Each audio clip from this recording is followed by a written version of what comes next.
E no nosso Visor Manhã, espaço aberto para os candidatos a deputado estadual, deputado federal, que tem relação aqui com a região do litoral norte de Santa Catarina. Hoje nós estamos recebendo para uma entrevista cronometrada de mais ou menos 20 minutos a deputada Paulinha, candidata à reeleição pela nossa região aqui. Tudo bem, Paulinha? Bom dia. Bom dia, querido. Tudo bem? Tudo bem, né? O meu coração está cada vez mais forte, mas eu estou já, confesso para ti que já estou bastante judiada, pelo né? jeito cansada e com bastante tosse, pelo que eu vi, né? A minha voz está muito prejudicada, já muito comprometida. Uhum. Mas eu estou muito feliz, assim, a gente tem feito uma grande caminhada. Paulinha, vamos fazer, para a gente começar, por que a Paulinha busca uma reeleição a deputada nesse momento? Eu não tenho escolha. A gente começa um processo e não pode abandoná-lo no meio, né? A gente viveu um mandato agora muito duro, os 2 anos de Covid, os impeachments, a turbulência política, mas a gente conseguiu encontrar um caminho de integridade para Santa Catarina com o governador Moisés. E isso me interessa, porque a chance de a gente viabilizar grandes projetos, grandes sonhos que estavam aí adormecidos de modo muito especial para as pequenas cidades. E eu vejo que eu não posso fugir desse caminho, entende? Por que candidata a deputada estadual? Porque o parlamento ainda é o ponto mais sensível da democracia catarinense. Nós enxergamos isso, vivemos isso, e eu quero que ele melhore para que o governo possa fazer mais. A deputada teve muito envolvimento com obras, com prefeitos, com entidades ao longo desse mandato, né? Num futuro mandato, qual que é a plataforma principal? O ponto zero, claro, porque assim, para vocês entenderem, assim, a gente não vai parar de fazer essa parceria na área de infraestrutura, que é a mais emergente para todos nós. Mas esse caminho, esse fio, ele já foi descoberto pelo governo. Eu penso que o nosso ponto zero de ação é a saúde pública, porque a gente pagou os mais 700 milhões de dívida, superamos a Covid e junto com ela tivemos um legado que não foi o mais confortável. A gente teve aí agora um acréscimo muito significativo de demandas na área pediátrica, todos acompanharam, e ainda temos muitas pessoas esperando cirurgias, exames, consultas de média e alta complexidade. Então o nosso ataque direto vai ser secar essas filas de espera, cuidar da saúde das pessoas e naturalmente seguir nesses investimentos de infraestrutura e reponderar também a ação na educação catarinense, que eu acho que com o dinheiro, né, a gente vai poder avançar muito mais. Nessa área da saúde, eu observei recentemente no site da Secretaria da Saúde, né, que a gente tem estruturas do Estado, né, espalhadas por todas as regiões de Santa Catarina, né? Nós temos hospitais que são públicos, regionais, né, em Mafra, em Chapecó, em Joinville, em Araranguá, se não me engano, né? São 3 na capital. Né? São 13 no total. São 13 no total. Precisa de mais hospitais ou precisa equipar melhor e colocar mais gente? Tem alguns hospitais que eles estão com a estrutura já tão comprometida e sem espaço para se estruturar como deve, que vale mais a pena, de fato, a gente construir um novo complexo, pelo menos um novo complexo precisa ser edificado na Grande Florianópolis, e é um dos projetos do Moisés.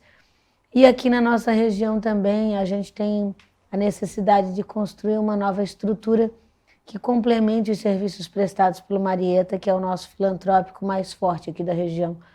A gente principalmente o povo do oeste do estado, sempre reclamou muito da tal da ambulancioterapia, né?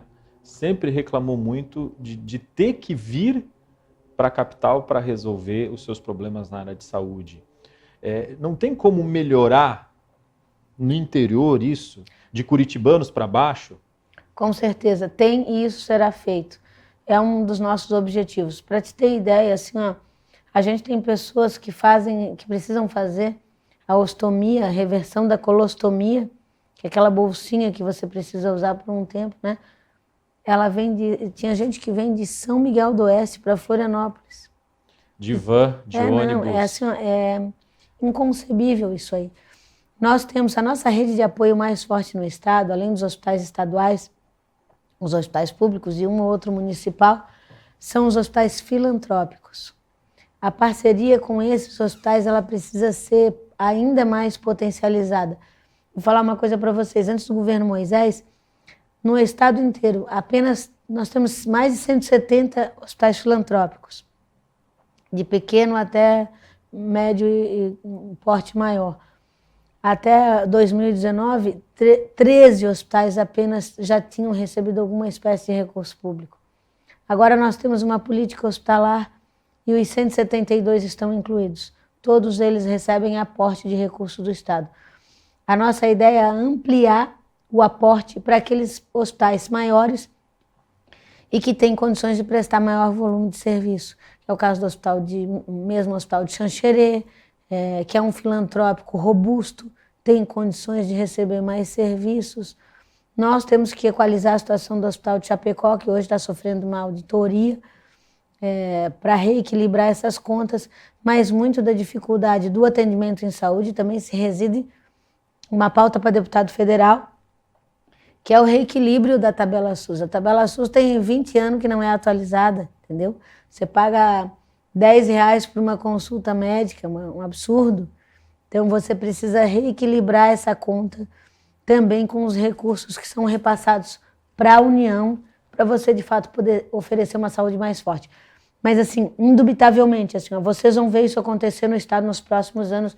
Se o governador Moisés se eleger, se nós estivermos lá, nós vamos assumir a responsabilidade de eliminar essa distância tão grande do paciente até o tratamento por todo o estado de Santa Catarina, porque a gente tem equipamento para isso. Se a gente olhar aqui para a região de Itapema, Porto Belo, Bombinhas, Tijucas, não tem onde nascer criança. E a minha filha nasceu aqui em Itapema, tem 25 anos hoje, e até pouco tempo nós tínhamos a maternidade de Tijucas, a gente não tem nenhuma das duas mais. Eu li uma informação ontem de que a maternidade de Tijucas vai voltar, né? Que vão reativar, que a instituição que está lá vai reativar.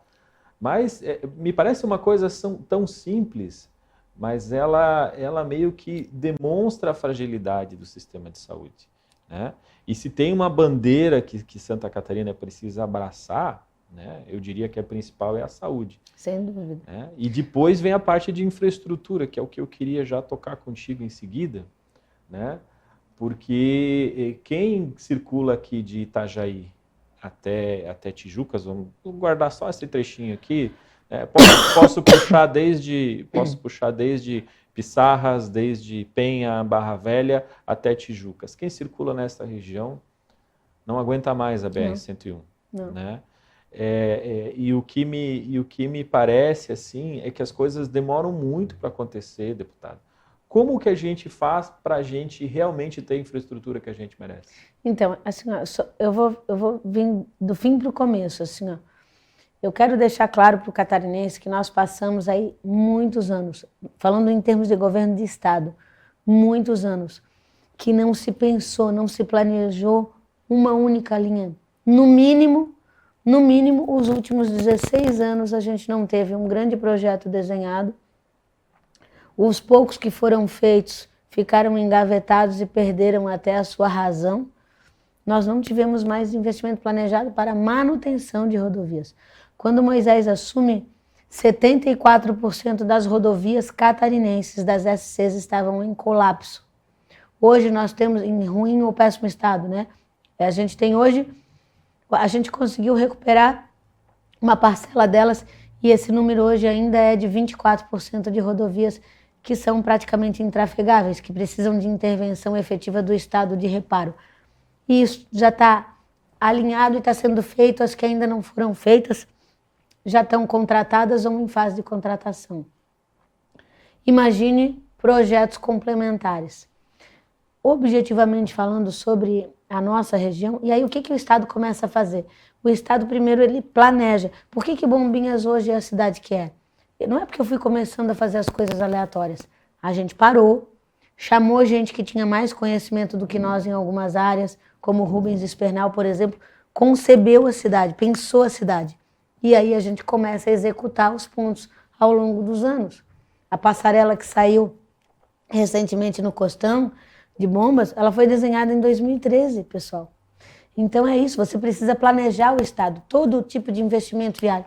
Aqui eu vou te dizer o que nós estamos fazendo, que é o que as pessoas perguntam, por que tu não te cansa, mulher? Tu tem o que tu botou na tua veia, que tu dorme 3, 4 horas por dia, trabalha de domingo a domingo?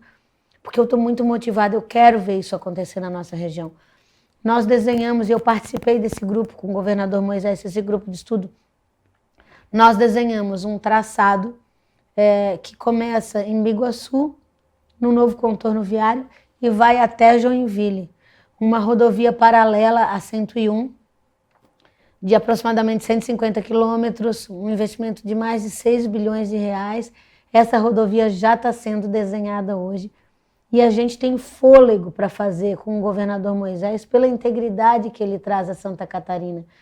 Esse projeto já está sendo feito e ele é o mais emergente de todos para mim. Não é para a nossa região, em absoluto sentido, porque se isso não acontecer, meu amigo, as construtoras e o trabalhador mais humilde dessa cidade vai sentir. E vai sentir Camboriú, e vai sentir Balneário, e vai sentir a atividade aeroportuária de Navegantes, porque de fato nós estamos em colapso. Não existe mais hora boa e hora ruim para trafegar nesse período. Qualquer não momento é só no você verão, pode ser surpreendido. não é só no domingo.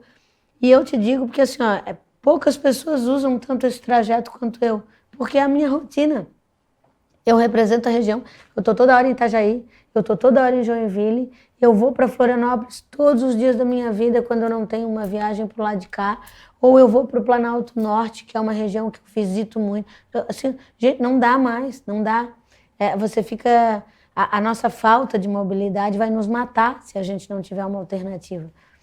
E é isso que a gente está fazendo agora, né? Eu acredito muito que a gente deve estar licitando esse projeto já no ano que vem. E ele vai, de fato, nos trazer um pouco de paz. Afora isso, assim, questões que a gente quer avançar. A gente consegue dar um pouquinho de melhora, não é o resultado é esse que a gente espera, mas o Morro do Encano precisa ser pavimentado. A gente tem que resolver a situação de trafegabilidade entre Navegantes e Itajaí. Não dá para a gente continuar dependente daquela balsa. O estudo que nos foi apresentado agora pelos prefeitos é de um túnel ali naquele ambiente que o Estado, inclusive os prefeitos estavam se mobilizando para fazer um empréstimo do Banco Mundial que já tinha inclusive sido aprovado desde a época que eu era prefeita e presidente da ANFRE ainda, vem esse processo, e o governo do Estado disse agora para os municípios, não se endividem, nós vamos fazer com recurso do Estado, recurso próprio, porque de fato hoje não se divide dinheiro com ninguém. A gente teve uma mudança de curso em relação ao uso do recurso público, isso é importante dizer. E gente, assim, o governador Moisés, ele enfrenta essa eleição, nosso grupo político, ele chega na eleição com 2.100 cargos, cabos eleitorais a menos, que são os cargos em comissão que foram extintos no governo. Gente que os cargos podiam até não ser efetivos no resultado do serviço público, mas pedir voto sabiam e isso nos faz falta hoje. Mas o cidadão que está nos ouvindo em casa, ele tem que pensar assim, é a reflexão que ele tem que fazer. Puxa, o que eu quero? Mais cabos eleitorais nomeados no governo me pedindo voto na minha porta, ou resolver o meu problema de saúde, ou ter dinheiro para fazer a rodovia que vai de fato tirar a nossa região do assodamento. A gente precisa hoje trazer esse convencimento para o cidadão e mostrar para ele que a eleição federal é uma e a eleição do Estado é outra. São duas situações distintas, como a eleição para deputado estadual e federal também. Uma coisa que está me deixando, assim, um pouco, não é preocupada, mas assim, essa eleição é uma eleição muito fria. Me parece que as pessoas só estão se dando conta que tem o voto de presidente para votar, amigo. Mas a gente vai votar em 5 candidatos, né? É deputado federal, depois o estadual, depois o senador, depois o governador, depois o senador e depois o presidente. E é importante que as pessoas se deem conta que a gente precisa de deputados fortes também. A política, ela se mediocrizou muito nos últimos tempos, esse né? Esse é um ponto, porque se a gente for olhar porque falam de Santa Catarina em Brasília, é sempre aquela história que Santa Catarina não precisa das coisas. E se a gente não tiver gente, com perdão da palavra, porreta mesmo, que vá buscar aquilo que precisa ser buscado, a gente não vai ter. A gente vai ter que depender das próprias pernas sempre. É isso aí. Né? É isso aí. Esse é o grande problema. E tu sabe o que acontece também? A gente tem um hall de candidatos que vai para a campanha como se fosse para o parque de diversões, que faz disso aqui uma alegoria, que se dispõe... Eu sou da opinião de que assim, ó, eu não mudo uma linha do meu caráter, dos meus princípios, daquilo que eu aprendi na minha casa por um voto, cara.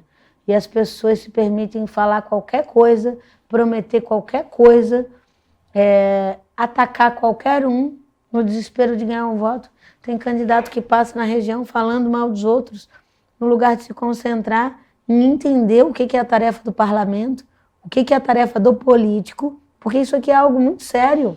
É porque tem aquela questão que está colocada na política hoje, né? Uma disputa muito mais raivosa do que uma disputa no plano das ideias, né? Mas eu também acredito, deputada, que as pessoas nos últimos, desde a Covid, vamos dizer assim, o povo caiu na real, sabe? A pandemia também serviu para isso, também serviu para as pessoas entenderem e procurarem quem tem realmente o tutano para dar, né? Quem não tem nada para dar, infelizmente vai ficar no canto. Eu tenho certeza que muita gente vai ficar na estrada dentro desse processo. A gente está chegando no fim da entrevista. Quanto tempo tem, Juninho? Mais 2 minutinhos. Eu queria deixar esse espaço, né, para você utilizar a nossa câmera, mandar o recado. Né? Agora pode pedir voto, né? Da outra vez que você veio não podia pedir, né? Para mandar o recado para o nosso povo aqui da região. Bom, meu irmão, primeiro quero te agradecer mais uma vez ao Visor, que faz um trabalho espetacular. E é sempre uma alegria começar o meu dia aqui. Dizer para as pessoas que eu tenho dado o máximo de mim nessa campanha e lutado além das minhas forças, porque eu quero muito levar essa mensagem ao maior número de pessoas do que a gente está fazendo aqui em Santa Catarina. Pedir para quem está nos acompanhando, quem conhece o nosso trabalho, que nos ajude nessa reta final aí, fazer o pedido específico de voto para o 19010. Eu preciso da força de vocês para seguir lutando pela nossa região, por Itapema e por cada pedacinho dessa Santa Catarina, porque é isso que a gente faz. Esse é o mandato de causas que se preocupa de fato com as pessoas. E quero deixar também esse pedido para que vocês, na medida que puderem, conversem com seus familiares, com seus amigos sobre isso, sobre esse pedido de voto agora, porque de fato assim, tem um rol de pessoas muito significativo que ainda não escolheu um candidato a estadual e federal para votar. Existem 5 votos, gente, não esqueçam disso. Tem a eleição de presidente, que é muito importante para o nosso país, mas a eleição de governador também é. Eu deixo aqui o meu testemunho. Vocês me conhecem o nosso trabalho. Eu não tenho dúvida alguma que ao lado do governador Moisés, esse votinho no 10, ele vai ser precioso para a nossa região. Nós falamos de uma obra estratégica que eu tenho mais absoluta convicção que será realizada, além de tantos investimentos que a gente vai fazer chegar aqui por vocês, né? E eu quero agradecer a cada pessoa, tem muita gente trabalhando por mim. Itapema faz uma campanha para a gente muito maravilhosa. Eu não vou nominar porque é um exército muito significativo de corações que pulsa no time Paulinha aqui. Mas eu quero deixar meu beijo, meu carinho, meu agradecimento por vocês estarem comigo de mãos dadas nessa caminhada por Santa Catarina, né? E peço que Deus, na sua infinita misericórdia, cuide do nosso estado, nos ilumine, nos abençoe para que a gente possa ter os melhores representantes eleitos. Um beijo repleto de amor para todos vocês e muito obrigada.